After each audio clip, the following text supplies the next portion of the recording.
ఈ ఆదివారపు ఆరాధన ప్రార్థనతో ప్రారంభించుకుందాం.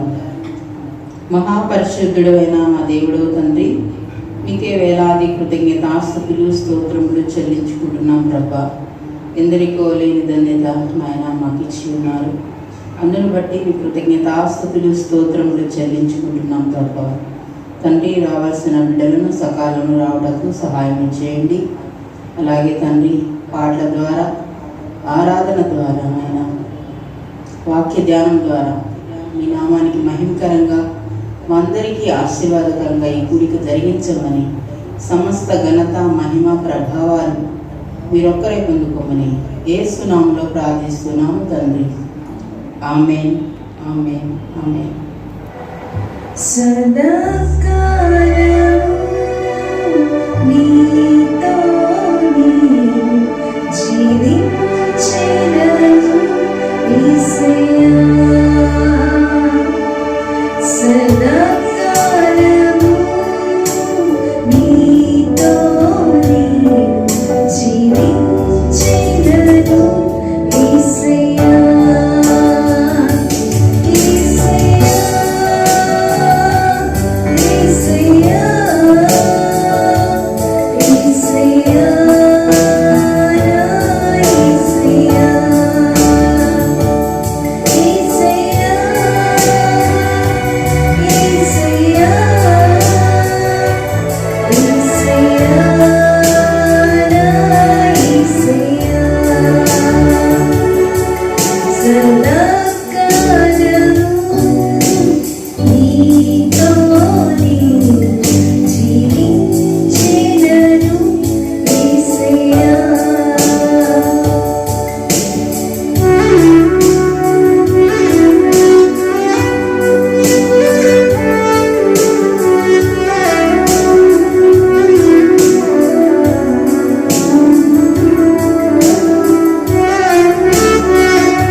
నీవెసలేనయ్యా. నీవు లేని రోజు అసలు రోజే కాదయ్యా. నీవు లేని బ్రతుకు అసలు బ్రతుకే కాదయ్యా.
నీవు చేసిన ఉపకారములకై నేనేమి చెల్లింతును నీవు చేసిన ఉపకారములకై నేనేమి చెల్లింతును.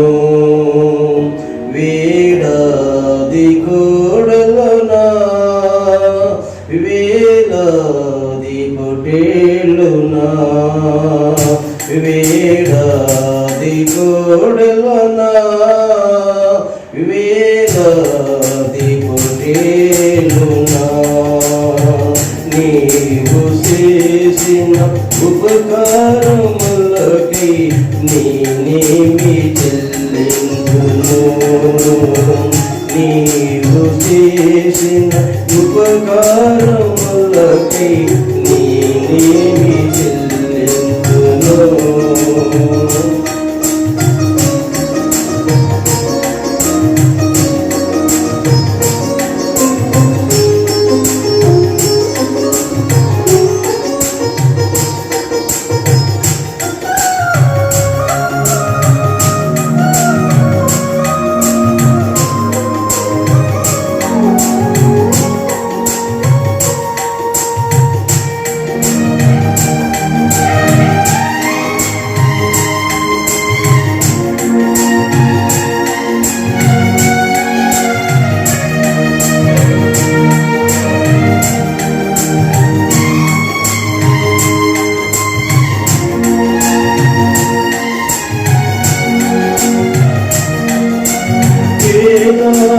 నదులంత విస్తారతైలం నీ కీర్తిన సాధునా.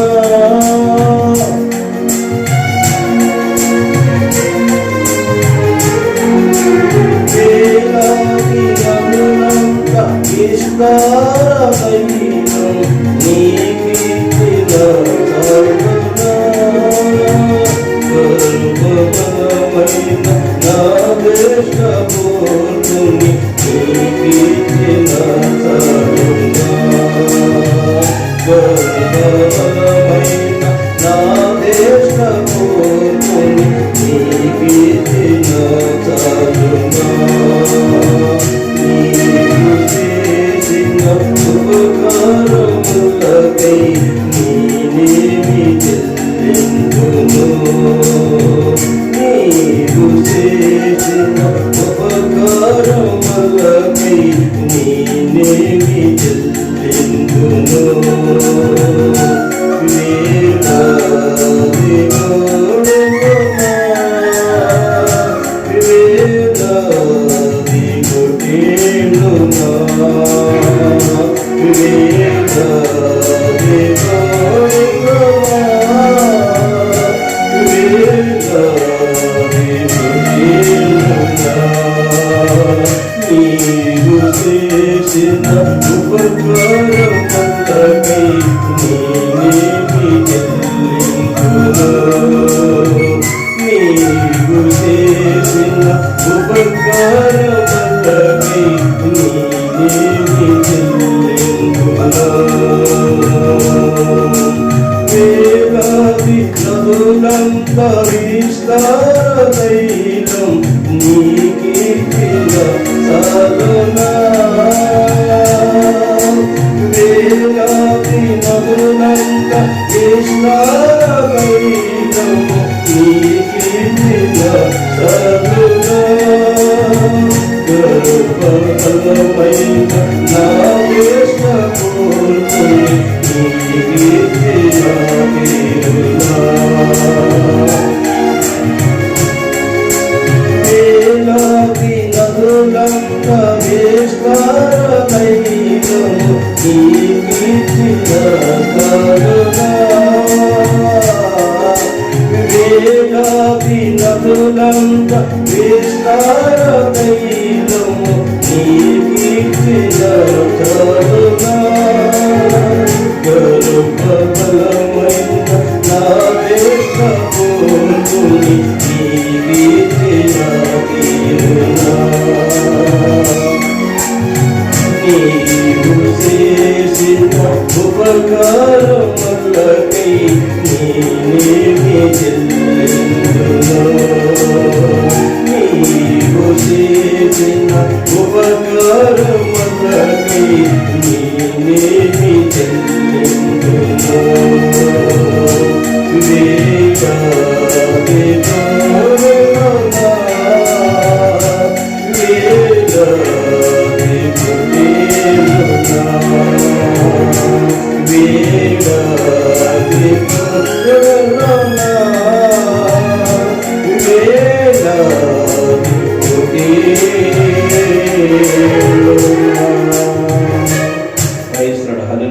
నాటకాడి దేవుడు నామని మనం పరిచిన రత్నం ఫస్ట్ వరకు నేను అర్థం తెలియజేస్తున్నాను. అందరూ లేచినట్లయితే కొన్ని నిమిషాలు మనం ఆ దేవాది దేవుని మన ఆత్మతో సత్యంతో మన పూర్ణ హృదయాలతో ఆరాధించు. పరిశుద్ధుడైన తండ్రి, జీవాధిపతి అయిన తండ్రి, సర్వోన్నతుడైన సర్వంతర్యామి కృపామయుడా, అయ్యా అద్భుతాలు చేసే దేవానికి వందనాలు, కృతజ్ఞతాస్తుతులు తండ్రి. నైనా అయ్యా నైనా ఏదైనా చేయగలవు తండ్రి మా జీవితాల్లోనైనా. అందుని బట్టి నీకు కృతజ్ఞతాస్తుతులు తండ్రి. నైనా నీ వాక్కు ద్వారా మమ్మల్ని స్వస్థపరిచినైనా అయ్యా మా జీవితాలను అనేకులకు సాక్షులుగానైనా తండ్రి అయ్యా నిలబెట్టిన దేవానికి వందనాలు, కృతజ్ఞతాస్తుతులు తండ్రి. నైనా స్తోత్రం స్తోత్రం నైనా తండ్రి, స్తోత్రం నైనా సర్వశక్తి మందురా, స్తోత్రం స్తోత్రం స్తోత్రం నైనా. నా కనుల వెంబడి కన్నీరు రానీయక, నా ముఖములో దుఃఖమే ఉండనీయక, చిరునవ్వుతో నింపిన యేసయ్యా, చిరునవ్వుతో నింపిన యేసయ్యా.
స్తోత్రం నైనా, సర్వోన్నతుడా స్తోత్రం నైనా. అయ్యా నా కనుల వెంబడి కన్నీరు రానీయక,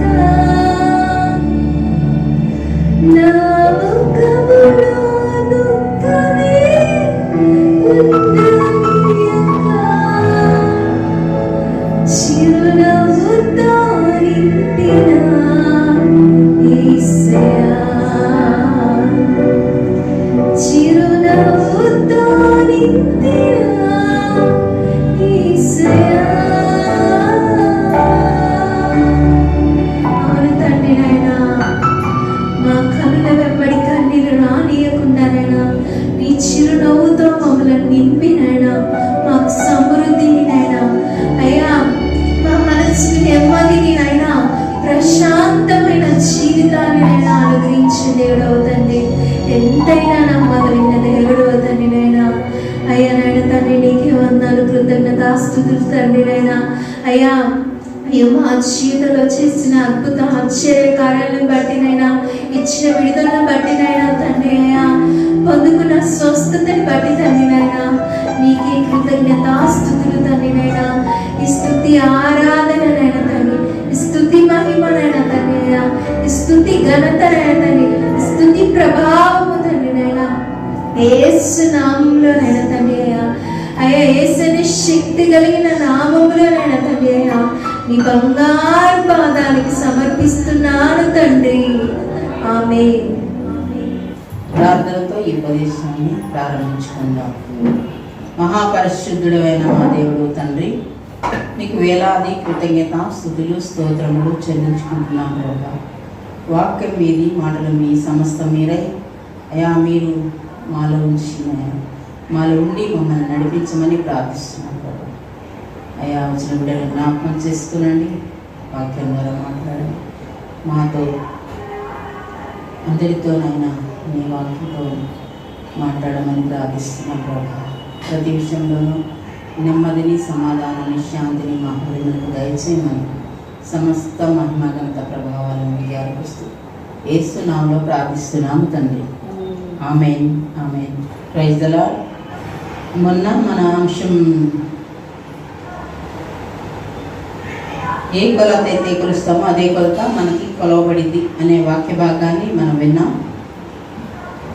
అది సమయం లేక మరి టైం అయిపోతుందని ముగించాం. రెండో భాగంగా ఈరోజు మిగతా వాక్యాన్ని మనం పంచుకుందాం. ఒకసారి మళ్ళీ అదే వాక్యాన్ని చదువుదాం. మత్తయి సువార్త 7వ అధ్యాయం 1-5. మీరు తీర్పు తీర్చకుడి, అప్పుడు మిమ్మల్ని గూర్చి తీర్పు తీర్చబడదు. మీరు తీర్పు తీర్చు చొప్పుననే మిమ్మల్ని గూర్చి తీర్పు తీర్చబడును. మీరు కొలుచు కొలత చొప్పుననే మీకు కొలవబడును. నీ కంటిలోనున్న దూలమును ఎంచక నీ సహోదరుని కంటిలో ఉన్న నలుసును చూచుటయ్యేలా. హల్లెలూయా.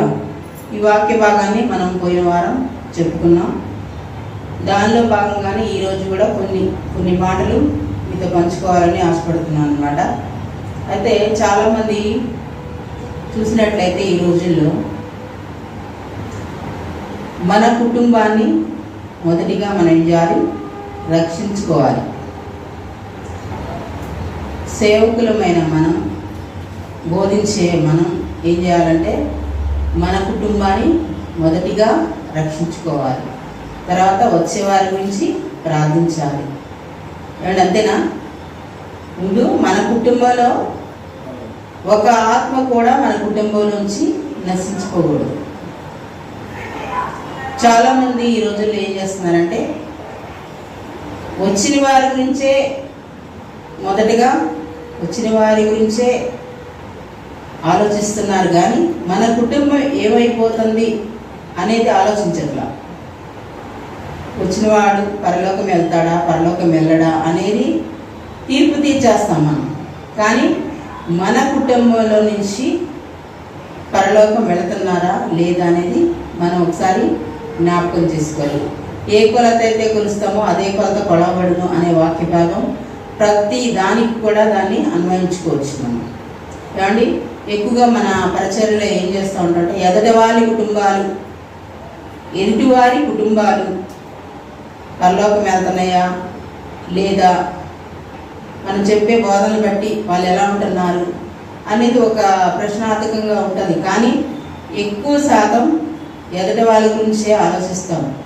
ఎదుటి వాళ్ళ గురించే అదే అంటారు, ఎదుటి వాళ్ళు ఉన్న నలుసు కాదు మన కంటిలో ఉన్న దూలాన్ని చూడమంటున్నాడు దేవుడు. మన కుటుంబంలో మన భార్య, మన భర్త, మన పిల్లలు, మన అత్త, మన మామ, మన తల్లిదండ్రులు వీరు రక్షించబడ్డారండి. ఎదుటి వాళ్ళ తప్పుల గురించి ఎదుటి వారి గురించే మనం ఎక్కువగా తీర్పు తీర్చే వాళ్ళలాగా ఉంటాం. అదే అంటాడు దేవుడు, తీర్పు తీర్చకుడి, అది అలా చేస్తుంది, వీడు ఇలా చేస్తున్నాడు, ఆమె అలా చేస్తుంది అని ఎక్కువ శాతం మనం ఎదుటి వాళ్ళ గురించే మనం మాట్లాడే వాళ్ళగా బోధించే వాళ్ళగా ఉంటాం. కానీ మన కుటుంబం గురించి, మరి మన కుటుంబంలో మన అత్త చనిపోయినా, తల్లి చనిపోయినా, తండ్రి చనిపోయినా, మన కుమారులు చనిపోయినా, మన కుమార్తె చనిపోయినా, మనము చనిపోయినా, మన భర్త చనిపోయినా, మన భార్య చనిపోయినా పరలోకం వెళతారా అనేది ఒకసారి మనం పరిశీలించుకోవాలి. అంటే మన కంటిలో ఉన్న దూలాన్ని ఎంచాలి. అంతేగాని ఎదటోడు నువ్వు మారండి, మీరు మారండి మంచిదే, కానీ ముఖ్యంగా మన కుటుంబం గురించి మనం ప్రార్థించాలి. ముఖ్యంగా ఏం చేయాలండి, మన కుటుంబం గురించి మనం ప్రార్థించే వారిగా ఉండాలి మొదటిగా. తర్వాత సంఘంలో సభ్యుల గురించి మనం ప్రార్థించాలన్నమాట. చూడండి, ఒక విషయాన్ని మీకు చెప్తాను. నా దగ్గర ఒక పనివాడు పనిచేస్తున్నాడు అనుకోండి, పనివాళ్ళు పనిచేస్తున్నారు కుటుంబాలు. వాళ్ళు ఏదో బలహీనత చెప్పునో ఏదో ఒకటి, మరి దేవుడు సమయం అయిపోవడం వల్ల మరి దేవుడు పిలుచుకున్నాడు అనుకోండి, మనం ఏం చేయాలి? మన దగ్గర పనిచేసే వాళ్ళకి ఏం చేయాలండి? మనం ఒక ఉన్నతమైన స్థితిలో ఉన్నాం అనుకోండి, ఏదో ఒక సహాయం మనం చేసేవారిగా ఉండాలి. అంతేనండి, చేసేవారిగా ఉండాలా లేదా? ఖచ్చితంగా ఉండాలి. కానీ మనం ఏం చేస్తాం, నేనేం చేస్తానంటే మన కింద పనిచేసే వారికి మనం సహాయం చేయం. కానీ ఎక్కడో ఏదో జరుగుతుంది, ఎక్కడో దాన ధర్మాలు జరుగుతున్నాయి, ఎక్కడో కొంచెం ఫండ్స్ అవసరమై ఉంది అంటే మనం ఏం చేస్తామండి, అక్కడ ఇచ్చేవారిగా ఉంటాం. అంటే ఇక్కడ మన దగ్గర పనిచేసే వారికి ఇస్తే ఎవరికన్నా తెలుస్తుందండి? తెలియదు కదా. మన దగ్గర పనిచేసే వారికి ఇస్తే మన వరకే ఉంటుంది. అయితే బయట వాళ్ళకి, ఎక్కడో దూరంగా ఉన్న వాళ్ళకి మనం సహాయం చేసామనుకోండి, అది ఊరంతా తెలిసిపోతుంది. అంటే దేవుడు ఏమంటున్నాడు, మనము కుడి చేతితో ఇచ్చింది ఎడమ చేతికి కూడా తెలియకూడదు అంటుంది. కానీ మనమేమంటాం, మన కింద ఉన్న పని వారికి ఏదైనా ఆపద వస్తే, అనారోగ్యం వస్తే, మరణకరమైన పరిస్థితి వస్తే మనం ఆదుకునే వారిలాగా లేవు. కానీ ఎక్కడో ఏదో జరిగితే పేరు కోసం, ప్రఖ్యాత కోసం మనం ఏం చేస్తున్నాం, అక్కడ డబ్బు సహాయం చేస్తాం. ఈరోజు మనలో ఉన్నారండి చాలామంది ఇదే విధానంలో ఉన్నారు. హల్లెలూయా.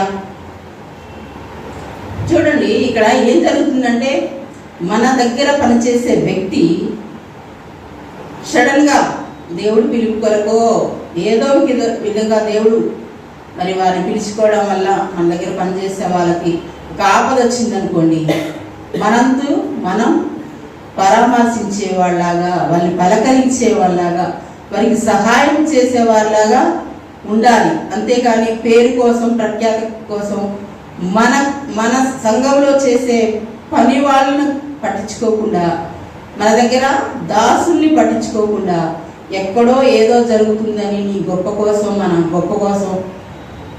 మన పేరు కోసం, మన ప్రఖ్యాతుల కోసం మనం చేసామనుకోండి, దేవుడు ఊరుకుంటాడండి?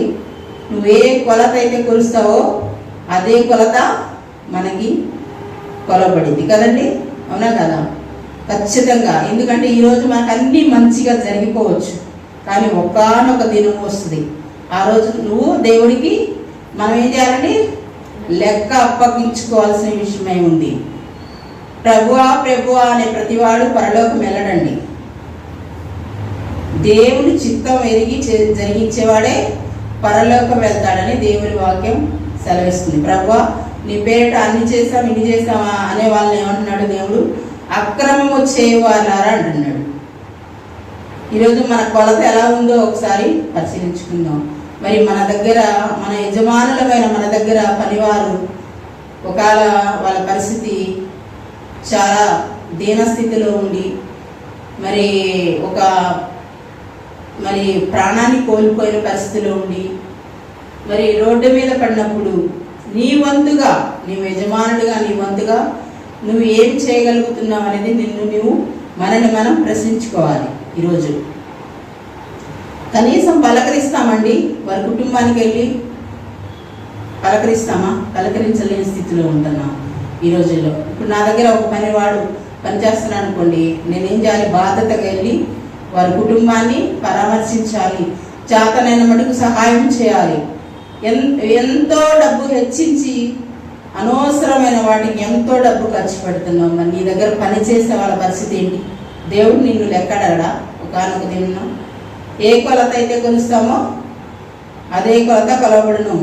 దేవుడు చూస్తాడా? చూడండి, ఇది ఖచ్చితంగా చూస్తాడు. కీర్తనలు 11:4-5 వరకు చదువుదాం. యెహోవా తన పరిశుద్ధ ఆలయంలో ఉన్నాడు.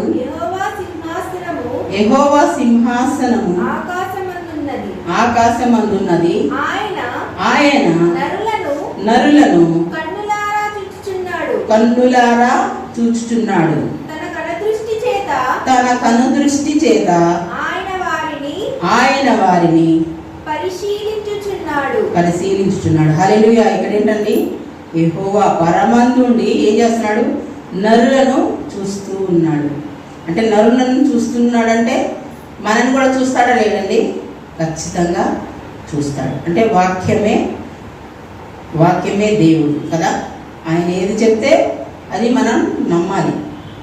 చూడండి, ఈరోజు మన దగ్గర పనిచేసే వారిని మనం తక్కువగా చూసి ఏముందిలే ఏదో కొంత భిక్ష వేసినట్టు, అడుక్కునే వాళ్ళకి భిక్ష వేసినట్టు వేసేసి ఇక అయిపోయిందిలే, ఇక మనకి వాళ్ళకి సంబంధం లేదులే అని మనం మన దగ్గర పనిచేసే వాళ్ళని మనం వదిలిపెట్టేసామనుకోండి, దేవుడు ఏం చేస్తాడు? ఒకానొక రోజున నిన్ను అక్కడ నిలబెడతాడు. అక్రమము చేయవాళ్ళారా అంటాడు. ఎందుకంటే నీ పేరు కోసం, నీ గొప్ప కోసం ఎక్కడెక్కడో ఎంతో డబ్బులు హెచ్చిస్తున్నాం.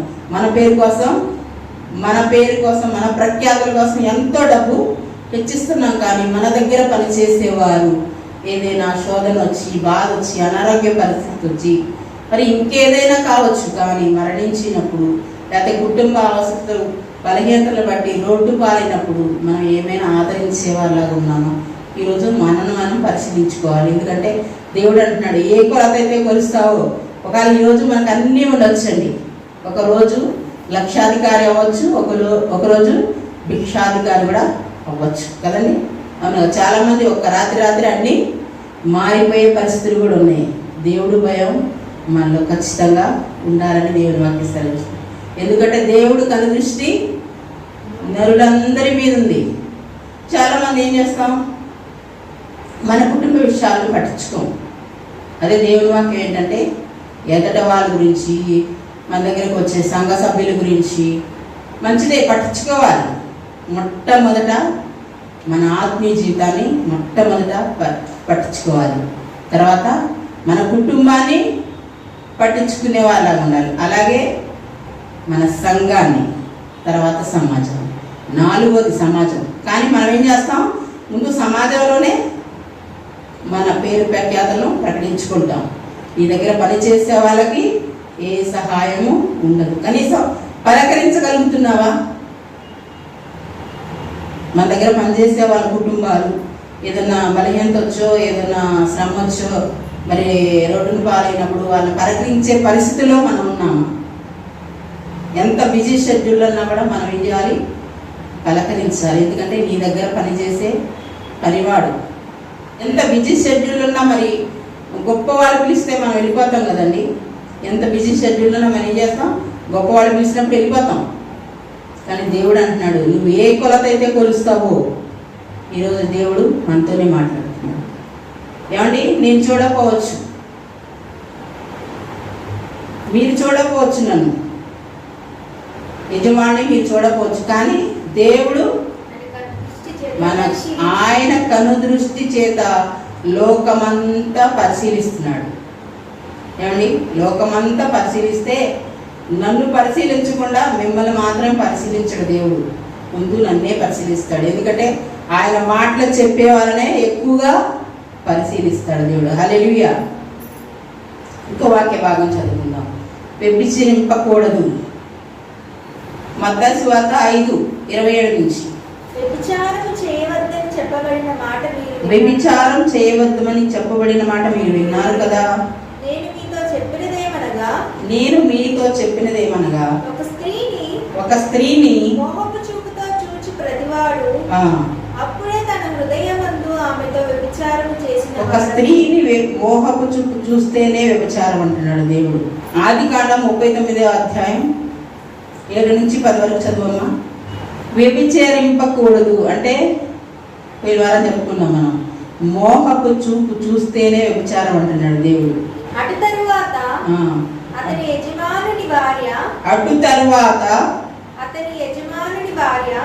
యజమానుని భార్య యోసేపు మీద కన్ను వేసి తనతో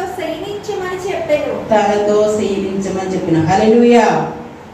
యోసేపు లాంటి పవిత్రులు ఉన్నప్పటికీ సమాజంలో ఏం జరుగుతుందండి?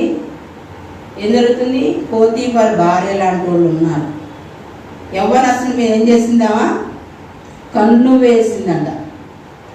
పోతీఫర్ భార్యలు ఈ రోజుల్లో ఉన్నారా? ఒకసారి మనం జ్ఞాపకం చేసుకుందాం. పోతీఫర్ భార్య లాంటోడు, అత్త లాంటోడు, అమ్మ లాంటోడు, చెల్లి లాంటోడు, కూతురు లాంటోడు ఏమంటే ఈ రోజుల్లో ఉన్నారేమో జ్ఞాపకం చేసుకుందాం. ఇక్కడ ఏమంటాడంటే తన యజమానుడు లేని సమయంలో ఏం చేస్తుందేమో ఒక యవ్వనస్తుడి మీద ఆమె కన్ను వేసినట్లుగా చూస్తున్నాం. ఇక్కడ చూడండి ఎంత అన్యాయమో. ఇక్కడ పరిశుద్ధంగా జీవించే యవ్వనస్తుడే, కానీ ఇలాంటి పోతీఫర్ భార్య లాంటి వాళ్ళు ఉన్నంత కాలం ఏమైంది? మన సమాజం ఏమైందండి? వ్యభిచారం చేయబడింది. పోతీఫర్ భార్య లాంటి వాళ్ళు చాలామంది ఎక్కువైపోయారు. పోతీఫర్ భార్యది కాదండి తప్పు, పోతీఫర్ భార్యది కాదు తప్పు, పోతీఫర్దే. తన భార్యని ఏం చేయాలి? క్రమశిక్షణగా ఉంచుకోవాలి. అవునా కదా? పోతీఫర్ది ఎంత తప్పు ఉందో పోతీఫర్ భార్యది కూడా అంతే తప్పు. ఒక యవ్వనస్తుడు, చాలామంది ఈ రోజుల్లో అలాగే ఉన్నారు. యవ్వనస్తుల్ని అలా ఆకట్టుకునేలా ఉన్నారు. దేవుడు ఏమంటున్నాడు? మన భార్య అయినా భర్త అయినా ఒకరి యందు ఒకరు వాళ్ళు తన కష్ట సుఖాలు పంచుకోవాలి, కానీ ఇతర యవ్వనస్తుల జోలు మనం వెళ్ళకూడదు. అదే అన్నాడు, వ్యభిచారం చేయకూడదు. మోహపు చూపే వ్యభిచారం కింద లెక్క అంట. మరి ఈ రోజుల్లో చూస్తుంటే పోతీఫర్ భార్య లాంటి వాళ్ళు అనేక మంది తయారైనట్లుగా చూస్తుంది. దేవుని వాక్యం సెలవిస్తుంది, అక్రమము చేయవాళ్ళారా అంటాడు. నీ కన్ను అభ్యంతరం అయితే నీ కన్ను తీసివేయి, నీ చెయ్యి అభ్యంతరం ఉంటే నీ చెయ్యి తీసివేయి. దేహమంతా నరకంలో పడట కంటే ఒక అవయవం తొలగిపోవటం మంచిది అన్నాడు. ఏమండి, జాగ్రత్త. పోతీఫర్ భార్య లాంటి అనేక మంది తయారయ్యారు. మరి ఒక అత్తగా పోతీఫర్ భార్యల ఒక అత్త స్థానంలో ఉన్నప్పుడు నువ్వు పోతీఫర్ భార్యవే. నీ భర్తని నువ్వు మోసం చేసిన దానివే. ఈరోజు ఏం చేస్తుంది? నీ కూతురు నీ అల్లుడిని మోసం చేస్తుంది, నీ కోడలు నీ కొడుకుని మోసం చేస్తుంది. నువ్వు ఏ కొలత అయితే కొలుస్తావో అదే కొలత కొలవబడింది. యేసోపుది ఏమైనా తప్పు ఉందండి ఇక్కడ? ఇంత ఘోరమైనది నేను ఎలా చేయగలను దేవుని దృష్టిలో అని తప్పించుకొని పోయాడు యేసోపు. ఇప్పుడు యవ్వన కాలంలో యవ్వన బిడ్డలు ఎలా ఉన్నారు? యవ్వనేచ్ఛలతో ఉన్నారు. ఇలాంటి పోతీఫరు భార్యలకు లొంగేవారిలాగా ఉన్నారు. జాగ్రత్త. మన యవ్వనస్తులైన పిల్లలను మనం చాలా జాగ్రత్తగా కాపాడుకోవాలి. ఎందుకంటే పోతీఫరు భార్య లాంటి వాళ్ళు అనేక మంది తయారయ్యారు. అనేక మంది తన సౌందర్యాలతో, తన డబ్బులతో, తన ధనబలంతో ఏం చేస్తున్నారు? వెరగా వేస్తున్నారు యవ్వనస్తులు. జాగ్రత్త. ఈరోజు నువ్వు ఒక యవ్వనస్తుల్ని నువ్వు కోరుకుంటే రేపు మన కుమార్తె అయినా అలాగే కోరుకుంటారు. ఒకవేళ అర్థస్థానంలో ఉంటావు అనుకోండి, మన కోడలు కూడా అలాగే కోరుకుంటారు. మన పాత స్థితి ఒకసారి జ్ఞాపకం చేసుకుంటాం. ఎదటివారి కంటిలో నలుసు కాదు, మన కంటిలో దూలాన్ని. దేవుడు అనే ఒక ముసుగు వేసుకొని మనం పాపం చేసే వాళ్ళగా ఉండకూడదని దేవుని వాక్యం సెలవిస్తుంది. చాలామంది ఎలా ఉంటున్నారంటే ఇప్పుడు ఈ రోజుల్లో దేవుణ్ణి అడ్డపెట్టేసుకుంటున్నారు. ధనంకైనా, వ్యభిచారంకైనా, దేనికైనా సరే దేవుణ్ణి అడ్డం పెట్టుకునే వారిలాగా చాలామంది ఈ రోజుల్లో కనపడుతున్నారు. జాగ్రత్త. దేవుడు ముసుగులో నువ్వు ఉంటే ఒకానొక దినంలో దేవుడు అంటాడు, అక్రమము చేయవారులారా నువ్వెవ్వరో నాకు తెలియదు అన్నాడు. ఈ రోజుల్లో మనం ఎలా ఉన్నాం ఒకసారి మనం పరిశీలించుకుందాం. హల్లెలూయా. చూడండి, మనము ఒకటి ప్రార్థించుకోవాలి. ప్రభువా, నా కుటుంబం, నా జీవితం అయ్యా మీలో దినదినము పరిశుద్ధంగా జీవించాలయ్యా అని మనం మన బిడ్డలు, మన యవ్వనస్తుల గురించి, మన కుటుంబం గురించి, మన ఆత్మీయ జీవితం గురించి మనం ఏం చేయాలంటే జాగ్రత్త పడాలి. కానీ ఎదటి వాళ్ళ గురించి, ఎదటి వాళ్ళ విషయాల గురించి మనం ఎక్కువగా వినేవాళ్ళ ఉండకూడదు. నీకు చేతనైనంత మటుకు మనం ఏం చేయాలండి? ప్రార్థన చేయాలి. యూట్యూబ్లో చూస్తున్న వారికి నేను చెప్పేది ఏంటంటే, మన ఇంట్లో యవ్వనస్తులు ఉన్నారనుకోండి, జాగ్రత్తగా పోతీఫర్ భార్య లాంటి వాళ్ళ నుండి మన యవ్వనస్తులని కాపాడుకునే వాళ్ళ ఉండాలి. పోతీఫర్ భార్యదే ఎంత తప్పు ఉందో పోతీఫర్ది కూడా అంతే తప్పు ఉంటుందండి. భార్య ఏ విధంగా ఉంటుంది? తన భార్య నడవడి మనం చూసేవాళ్ళుగా ఉండాలి. మన భార్యల నడవడి, మన భర్తల నడవడి మనం ఏం చేయాలి? పరిశీలించే వాళ్ళగా ఉండాలి. అంతేగాని ఇక వదిలేసి వెళ్ళిపోయాం అనుకోండి, పోతీఫర్ భార్యలాగా అయిపోతారు. హల్లెలూయా. పోతీఫర్ భార్య అలాగే అయింది కదండి. ఒక యవ్వనస్తుడిని, ఒక దేవుళ్ళో ఉన్న వాడిని ఏం చేసింది? ఈమె పాడు చేయాలండి. ప్రియ సహోదరి సహోదరుడా, ఈరోజు ఎలా ఉన్నాం? మన పరిస్థితి ఎలా ఉంది? ఒక పచ్చని కుటుంబం. పోతీఫర్ భార్య కాదండి, ఇంకా పోతీఫర్ భార్య లాంటి వాళ్ళు మగవాళ్ళలో కూడా ఉన్నారు. కుటుంబాలు నాశనం చేసే మగవాళ్ళు కూడా ఉన్నారని దేవుని వాక్యం సెలవిస్తుంది. అందుకే అంటాడు, వ్యభిచారం ఊహ వస్తేనే, మనకి తలంపు వస్తేనే ఏంటంట వ్యభిచారం చేసినట్టంట. మరి ఇలాంటి వాళ్ళకి మనం ఏమి చెప్తామండి? ఇలాంటి వాళ్ళకి మనం ఏ సమాధానం చెప్పగలం?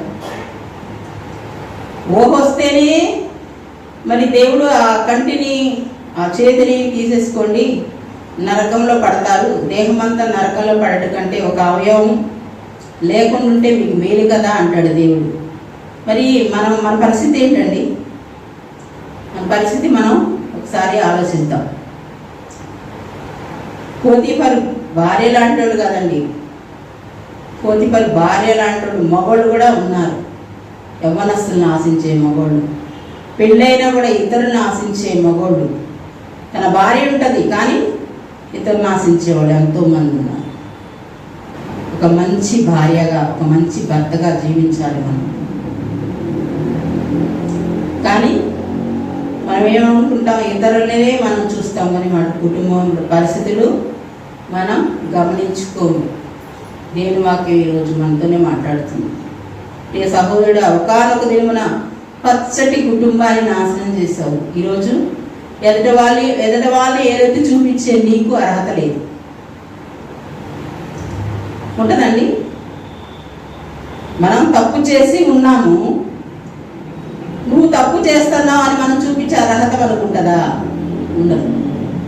అదే దేవుడు మాట్లాడింది ఏంటంటే, అమ్మా ఎదుటి వాళ్ళు నడుసు కాదు, నీ కంటిలో దూలాన్ని చూసుకో అని. మనం ఏమనుకుంటామంటే, నన్ను ఎవరు చూడట్లేదుగా అనుకుంటాం. కానీ దేవుడు కనుదృష్టి నన్నులందరినీ కూడా ఏం చేస్తుంది? పరిశీలిస్తుంది. ఒకానొక పచ్చటి సంసారాన్ని పాడు చేసిన నీవు, ఒక యవ్వనస్తుని పాడు చేసిన నీవు ఈరోజు ఎదుట వాళ్ళకి ఏదైతే చూపించే పరిస్థితి మంది. అత్తమైనా, నీవైనా, తల్లివైనా,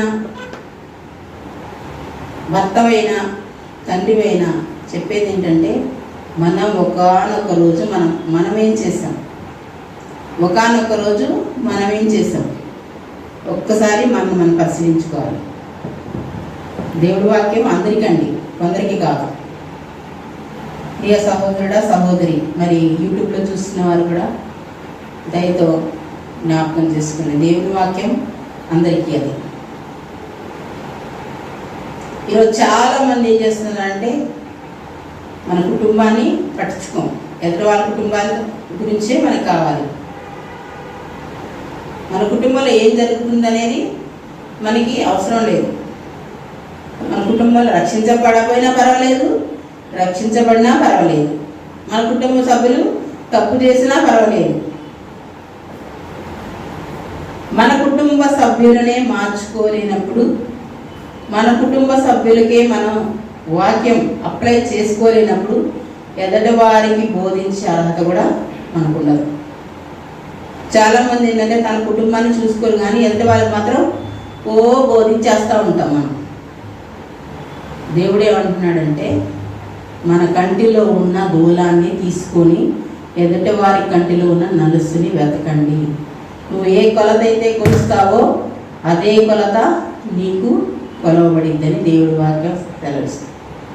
ప్రియ సహోదరి, సహోదరుడా, పోతీఫర్ భార్యలాగా, లేకపోతే పోతీఫర్ భార్య ఏ విధంగా చేసింది అలాంటి భర్తలు కానీ అంటే దేవుడి వాక్యం మనకే వ్యభిచరింపకూడదు అన్నప్పుడు, వ్యభిచారం అనే ఒక ఆలోచన మనసులోకి వస్తేనే పాపం అన్నప్పుడు, మరి నీ భర్త లేని సమయంలో, నీ భార్య లేని సమయంలో నువ్వు చేసే ప్రతి వ్యభిచారం కూడా మరి దేవుడి దృష్టి అది వెళుతుంది. ఎందుకంటే దేవుడు నరులను పరిశీలిస్తున్నాడు. చాలామంది ఏమనుకుంటారంటే, మేము మంచిగా ఉంటున్నా, ఏం కాదు, దేవుడు చూసి చూడకుండా మమ్మల్ని వదిలేస్తున్నాడే అనుకుంటాం. కానీ దేవుడు చూసి చూడకుండా వదిలేస్తే, ఒక వాక్య భాగం చూసి నేను ముగిస్తాను. దేవుడు చూసి చూడకుండా వదిలేస్తాడు అనే వాళ్ళకి ఒక మాట, మత్తయి సువార్త 7వ అధ్యాయం 22వ వచనం. ఆ దినమందు అనేకులు నన్ను చూచి ప్రభువా ప్రభువా మేము నీ నామమున ప్రవచింపలేదా, నీ నామమున దయ్యమును వెళ్ళగొట్టలేదా, నీ నామమున అనేకమైన అద్భుతములు చేయలేదా అని చెప్పుదురు. అప్పుడు నేను మిమ్మల్ని ఎన్నడూ ఎరుగను, అక్రమము చేయవాల నా ఎదురు నుండి పొండి అంటాడు. మన పరిస్థితి ఏంటండి? అక్కడ ఏం కాదులే, దేవుడు మన ఎక్కడ చూస్తాడు ఎంతమంది జనాభాలో? ఏమనుకుంటాం మనం? ఇంతమంది జనాభాలో మనం ఎక్కడో మన పాపం మనం చేసుకుంటా ఉంటే దేవుడు ఏం చూస్తాడులే అనుకుంటున్నాం. అలాంటి వాళ్ళ కోసమే ప్రభువా ప్రభువా అనే ప్రతివాడు దేవుడి రాజ్యం వెళ్ళడు. మరి అక్కడ ఎందుకు వాళ్ళని ఆపేశాడండి దేవుడు? అక్కడ ఎందుకు ఆపేశాడు? మరి నీ పేట ప్రవచించాం ప్రభువా, దెయ్యములు వెళ్ళగొట్టాం ప్రభువా, అద్భుతములు చేశాం, కుంటివారి సహితం నడిపించాం, దెయ్యాలు వెళ్ళగొట్టాం, దెయ్యాలు పెట్టిన వాళ్ళందరినీ వెళ్ళగొట్టాం. మరి అక్రమము చేయవాళ్ళారా అంటున్నాడు. అంటే వాళ్ళు ఎంతసేపు ఎదట వాళ్ళు బాగోగులే చూసుకున్నారు. అంటే దెయ్యాలు వెళ్ళగొట్టారు, మన దగ్గరికి వచ్చే వాళ్ళ విశ్వాసులు దెయ్యాలు వెళ్ళగొట్టాం, వాళ్ళకి అద్భుతాలు చేశాం, ఏమండి దేవుని నామములో ప్రవచించాం. కానీ వాళ్ళేం చేయట్లేదు. వారి జీవితాల్లో అది వారికి ఉన్న దెయ్యాలను వెళ్ళగొట్టుకోవాలి. ఏమండి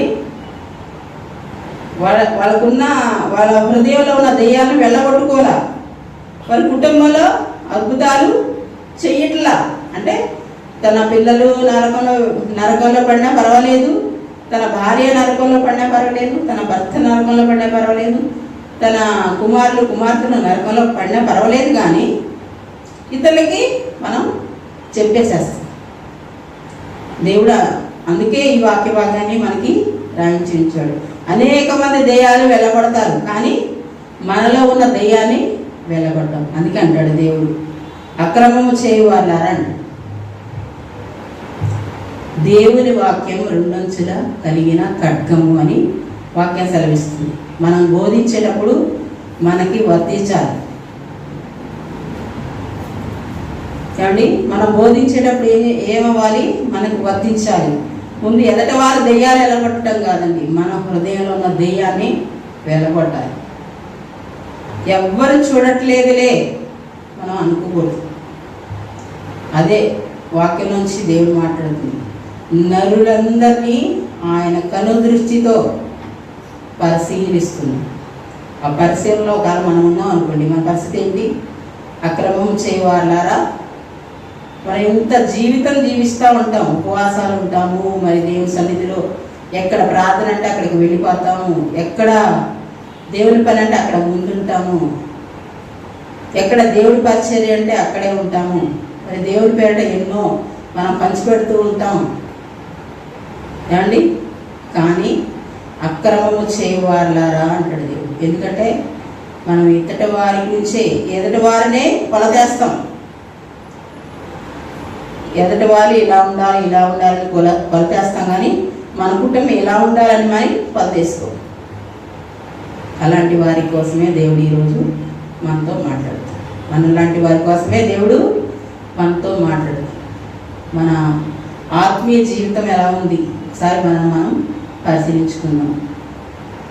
నువ్వు ఏ కొలత అయితే కొలుస్తావో, ఈరోజు ఒకవేళ ఆర్థికంగా అనారోగ్యంగా మరి నీ దగ్గర పనిచేసే వాళ్ళు దీనస్థితిలో ఉన్నప్పుడు నువ్వు సహాయం చేయకుండా, నీ గొప్పల కోసమే, నీ పేరు ప్రఖ్యాతుల కోసమే ఎక్కడో సహాయం చేసావు అనుకోండి, నీ దగ్గర పనిచేసేవాడిని పట్టించుకోకుండా ఒకానొక రోజున నీకు ఒక కొలత కొలబడింది.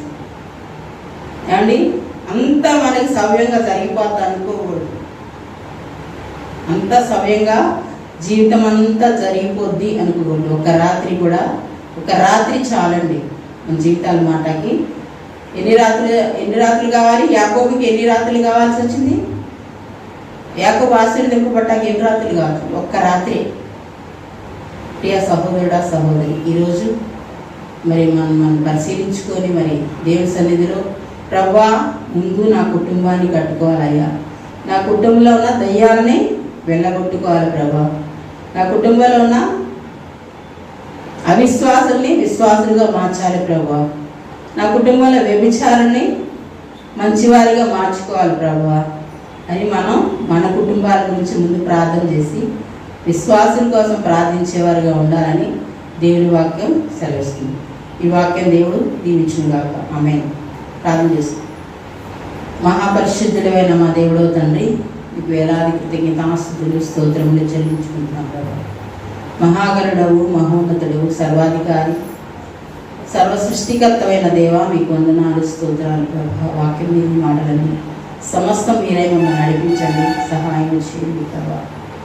ఇప్పటి వరకు నైనా పరిశుద్ధాత్మ సహాయం మాకు దయచేసినందుకు మీ కృతజ్ఞతాస్తుతులు స్తోత్రములు చెల్లించుకుంటున్నాం ప్రభా. అయ్యా ఈ దినం నాయన పాటల ద్వారా మీ నామాన్ని మహపరచబడు ఇక్కడ సహాయం చేశారు. అలాగే తండ్రి వాక్య ధ్యానంలో మీరున్నారు ప్రభా. అలాగే తండ్రి నాయన వచ్చిన బిడ్డలందరినీ దీవించండి. రత్న భాష గారిని వారి భార్యను ప్రభా, అలాగే నా వారి బిడ్డలను జ్ఞాపకం చేస్తారు. వారికి ప్రతి ఆర్థిక పరిస్థితి నుంచి వారిని విడిపించి అయ్యా మీరు ఆశీర్వాదకరంగా మార్చమని ప్రార్థిస్తున్నాం ప్రభా. కిరణ్ గారి కుటుంబాన్ని, వారి బిడ్డలను, భార్యను, కోటి గారి కుటుంబాన్ని, వారి బిడ్డలను, భార్యను జ్ఞాపకం చేసుకోదండి. అలాగే సందీప్ కూడా చెల్లి వాళ్ళ వివాహ విషయంలో అయ్యా మీరు తోడుగా ఉండండి ప్రభు. ఆర్థికంగాను ప్రభా, వాతావరణం అన్ని విషయాల్లో ప్రభా మీకు మహిమకరంగా ఆ వివాహం జరిగించినట్లు సహాయం చేయండి. మానవ వివాహం జరిగించినందుకే మీకు కృతజ్ఞతాస్తుతులు స్తోత్రములు చెల్లించుకుంటున్నాం ప్రభా. అయ్యా మానవ కుటుంబాన్ని జ్ఞాపకం చేసుకోదండి. తన భార్యను, వారి తల్లిని, అలాగే వారి సహోదరుని జ్ఞాపకం చేసుకోదండి. అయ్యా ముఖ్యంగా రాలేని బిడ్డలందరినీ కూడా మీకు జ్ఞాపకం చేసుకోనండి, సహాయం చేయండి. నన్ను, నా కుమార్తెను, నా కుమారుని కూడా జ్ఞాపకం చేసుకోనండి. మీ రాజ్య వ్యాప్తిలో తండ్రి మమ్మల్ని వాడుకోనండి ప్రభా. అలాగే తండ్రి నాయన అయ్యా ముగింపు కాదు కానీ ప్రభా, అయ్యా ప్రారంభం కాదు కానీ మా జీవితాల ముగింపు నాయన మీకు మహిమకరంగా ఉండేలాగా సహాయం చేయమని, సమస్త విషయాల్లో మీరే చూపించి నడిపించమని యేసు నామములో ప్రార్థిస్తున్నాం తండ్రి. ఆమేన్, ఆమేన్, ఆమేన్. తండ్రి అయిన దేవుని ప్రేమ, కుమారుని యొక్క కృప, పరిశుద్ధాత్మ త్రియేక దేవుని అన్యోన్య సహవాసం సదా మనకును సకల పరిశుద్ధులకు తోడై ఉండి నడిపించును గాక. ఆమేన్, ఆమేన్, ఆమేన్. Praise the lord.